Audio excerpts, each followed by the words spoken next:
And welcome to the Relationship Restaurant. This is Poppy and Jeff Spencer. This is podcast 29. We have an exciting, very interesting guest talking about an interesting topic. Yes, in podcast 29 on the Relationship Restaurant, we're going to be talking with Sara Pearce, who's going to talk about co-parenting after a breakup, which is a really, really touchy subject for many, many people. So welcome, Sara. Hi, thank you for having me, guys. Thank you. So tell us a little bit about you and your ex. How did you all meet? Okay, so he's in the Coast Guard. He was stationed in St. Pete, and we had mutual friends. I had a couple of friends in the Coast Guard, and he was brand new, and I didn't realize he was as new as he was. He had just moved to the area a couple months before we met, so it was pretty instant. We started dating about a month later from being introduced from our friends. So yeah, and then it was kind of history from there. Okay, so you met, you dated for a while, and then you made a decision to leave the relationship. And then what happened after that? We actually broke up around Valentine's Day. He was getting deployed for 45 days. So during his deployment, this was pre-pregnancy, we were talking through email about trying to rekindle our relationship once he got back. So he ended up getting back 45 days later. We started dating a little bit here and there, off and on, and just decided that it wasn't going to really work the way we wanted it to. We had a totally fine relationship. We never fought. There was never any disagreements. We just were kind of on different paths. And then it was a month later that I found out I was pregnant, and we had already ended things. So when I found out, he was actually back in the St. Pete area, but he was getting ready to leave again. So I found out. He came to my apartment the next day. We discussed what we wanted to do.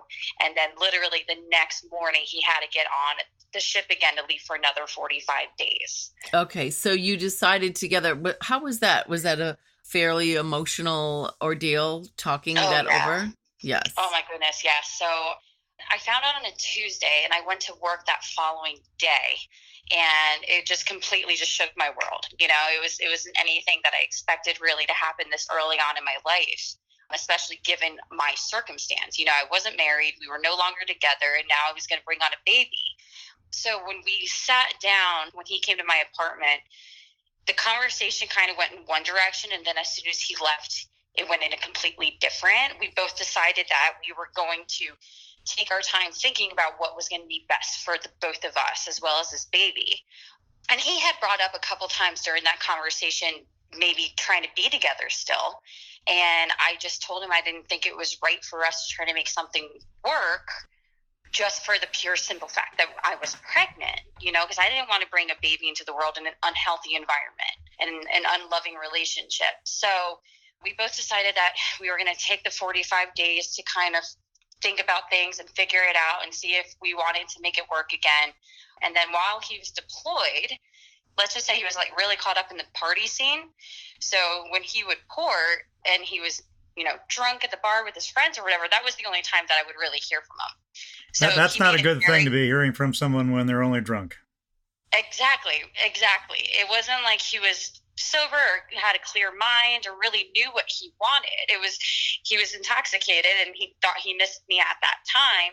And I knew I couldn't be with somebody like that. And I definitely couldn't raise my son with somebody like that. So I decided to do this on my own. Okay. And Sara, you're in your 20s, right? Mm-hmm. Okay. I'll be 27 in July. So that time away actually gave you sort of that wide angle removal to get a good deal of reflection and introspection. One of the things that Poppy and I have seen, whenever these kind of big decisions are happening, of course, family members and friends always seem to chime in with their opinions on how it should be done and what you should do. And so how'd that go for you? Oh, I was being pulled in every direction. I mean, from friends to family to, you know, even clients. I had a lot of support from part of my family. No matter what I decided, they were going to support me. Nobody was going to let me go through this by myself. So my mom and my brother really felt strongly about me, you know, obviously keeping the baby and going through with this full on. You know, my dad didn't necessarily agree with it because his little girl was pregnant and she wasn't married. And that's obviously not the plan that any father has for their daughter. So it was tough. I lost some friends along the way because they just didn't think that I should have a baby, or I was a financial or even career going down the right career path to be doing this by myself. So it was tough. I mean, the first couple months, I was really sad. I was really scared. What was supposed to be one of the most exciting times in my life was one of the most stressful and the loneliest things that I had to experience. But when I made this decision, full force, that this is what I'm going to do, and if you want to support me and be by my side, then great. And if not, that's fine too. I'll be okay. Everything started to kind of fall into place. And every appointment went extremely well. He was incredibly healthy. My pregnancy was easy. I mean, I never got sick. I didn't have any cravings or anything. So it was a great experience. That is wonderful. So how long do you think it took you to sort of to push away the naysayers and the people? And a lot of times people are really well-meaning. They're putting themselves in your shoes and they're thinking, I couldn't do this by myself. Right. So you can't either. And so they unfortunately project their fears onto you. And to do that to a newly pregnant woman is even doubly catastrophic because, of course, the hormones are already going crazy as it is. Well, one of the toughest situations for me was my roommate at the time, who was also my best friend. So I found out in May, like the very, very beginning of May, that I was pregnant, and our lease was up in August. So from May all the way to August, he just stopped talking to me. And I'm saying this was my best friend before my roommate.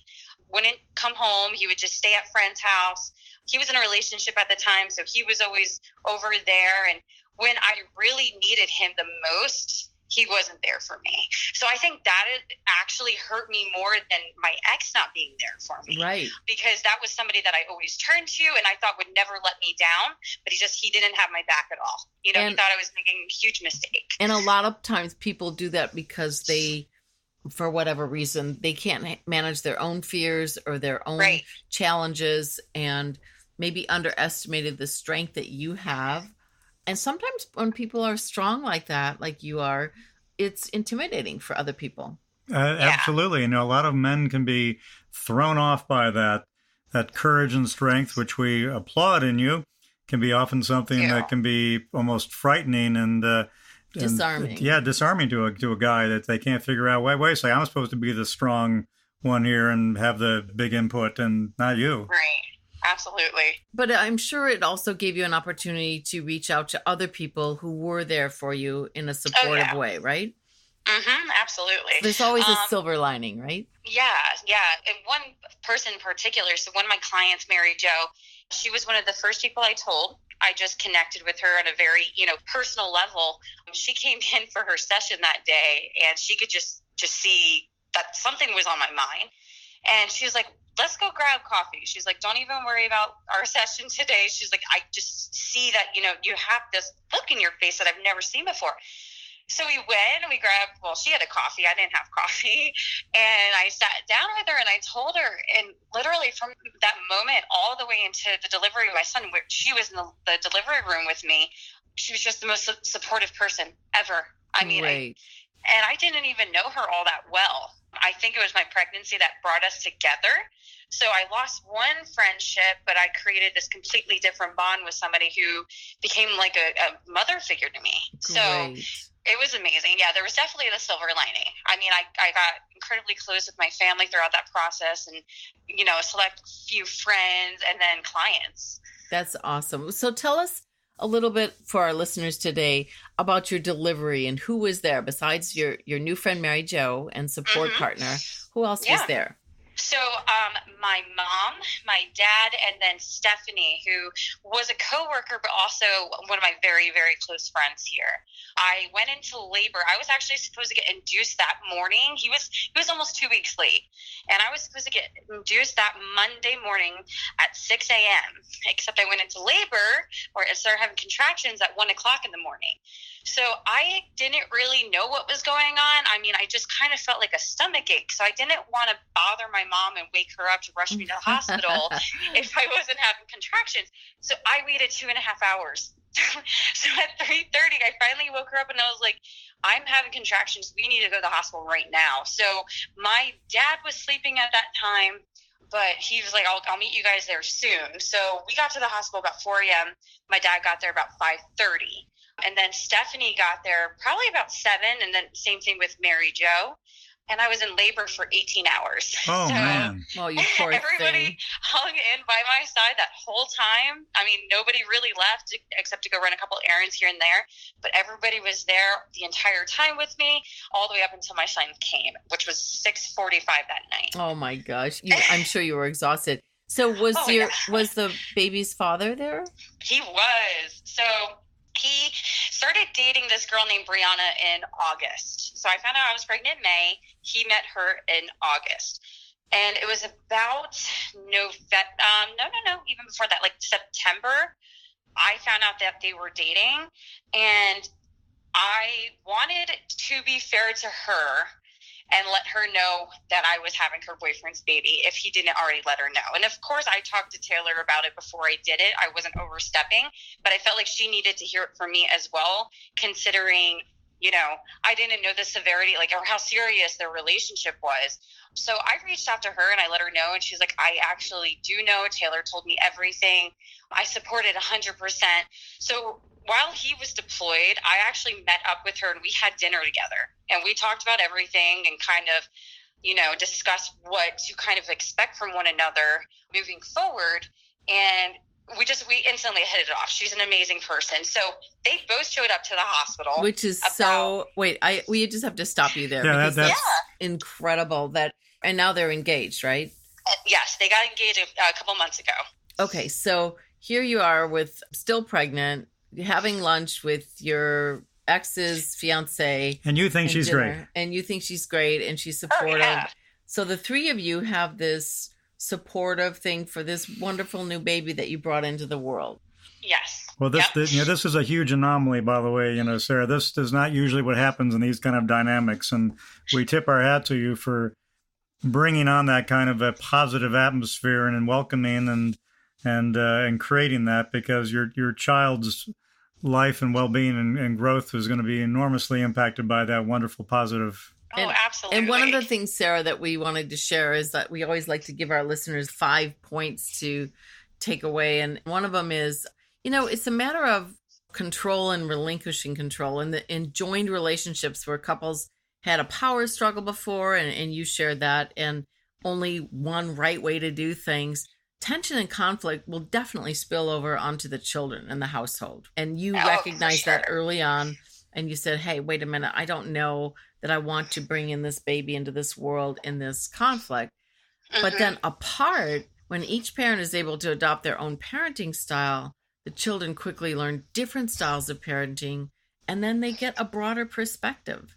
So they're going to be less OCD and less picky and less stuck. They're going to be far more flexible, I think. Absolutely. And so one of the other things that we have is a wonderful opportunity for frequent communication and teachable moments, no matter the age of the children, right? Mm-hmm. Yeah, the first thing that pre-toddlers say, why? They always ask why. Mm-hmm. So explanations can be shared with the child for different rules and structures at each other's home. So I know you shared with us a little bit earlier that your baby spent time with his paternal grandmother and father, right? Yeah. So what's kind of funny about the whole situation is while Taylor and I were together, I only met his mom a couple times. So I didn't even know her all that well.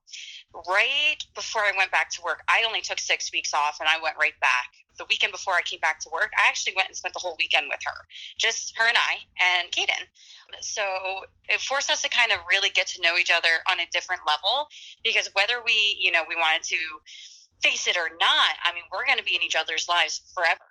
In a sense, she's kind of like a mother-in-law to me, Sure, So, of course. But it really opened my eyes to view the situation entirely differently, because she didn't have to take us in or me in like that. I mean, I know she wants the relationship with her grandson, so she's going to make it work the best that she can, but she's taken me in on a deeper level. Like, I actually feel like family, not viewing it as like a baby mama, if that makes sense. Sure, of course. Well, and she's the grandmother. And Yes. it's wonderful. Yeah, one of the things that Poppy and I are big proponents of is making sure that you teach really good coping mechanisms to children. That's one of the things we think so many millennials, your generation, of course, Sarah, that I'm sure you've seen this with so many, that they don't have good coping mechanisms. Obviously, you do. You clearly have had to do this, but your child is going to grow up in an environment learning flexibility and learning how to deal with a lot of different things. Will have great coping mechanisms. So, we once again tip your hat that you're building this great bridge for your child. And I think the other thing that's important, and I understand this too, being when Poppy and I both have, when you get divorced, the parenting time becomes much more precious. You don't take that time for granted. So I think both, I think your ex will look upon those moments when he is able to and savor them and savor those moments, and not just take it for granted. And you make the very best of those moments. And then the last tip we wanted to share, and you really role model this beautifully, Sarah, is adults have the opportunity to practice letting go of controlling that which they cannot control.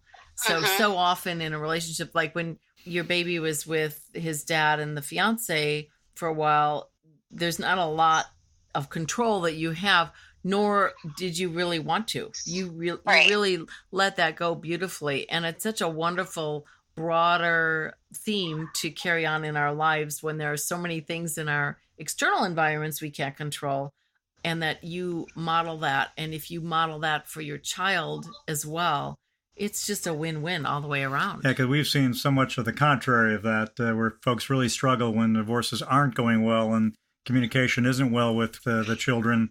The letting go process does not go well, and it just creates a huge atmosphere of stress, and the child grows up with that. Exactly. And that was just, I think, the most motivating thing about all of it, because I grew up in that type of environment. My parents split up when I was 4, but they finally divorced when I was 13, and it wasn't a healthy relationship, So for a long time, I didn't have my mom in my life, and I never wanted to create even a possibility of that happening to my son with his dad. So when it came down to it, I was like, I'm going to suck it up and be as civil as possible, but it's actually working out better than any of us even thought we were going to be, could have imagined. And everybody, their friends and family, my friends and family, they're just amazed with how we made it work. And it's the healthiest thing for my son. So it's not easy, but it's definitely worth it. And he's loved by so many people already. So it's just beautiful. And we recently had the royal wedding, and love is the answer to everything. And I think that's a wonderful sentiment that you shared. We also had one divorced dad that was frustrated because he lived out of state and wanted to know how to interact with his children. So he actually started up a website called internetvisitation.org. Internetvisitation.org. Wisconsin, Florida, Texas, North Carolina also adopted this so that parents that are living out of state can have, in a tech-savvy world in which we live, and your baby is certainly a digital tech-savvy child already if he hasn't already gotten hold of your iPad. So they can have Skype, teleconferencing, anything that they could, while it's not hands-on, it's face-on, Right. Absolutely. When both parents are involved in their lives, statistics show, the National Executive Director of Fathers and Families have researched and examined children of divorce, and they found that the children have fewer behavioral and emotional problems when both parents are involved. They have higher self-esteem, and they have better school performance. So it's a wonderful thing that you're doing, that you're embracing the extended family, the father, the fiance, the grandmother, that you're embracing all of this is just a success win-win for your son. Is there a last tip you'd like to give, Sarah, to anybody who might be in a similar position?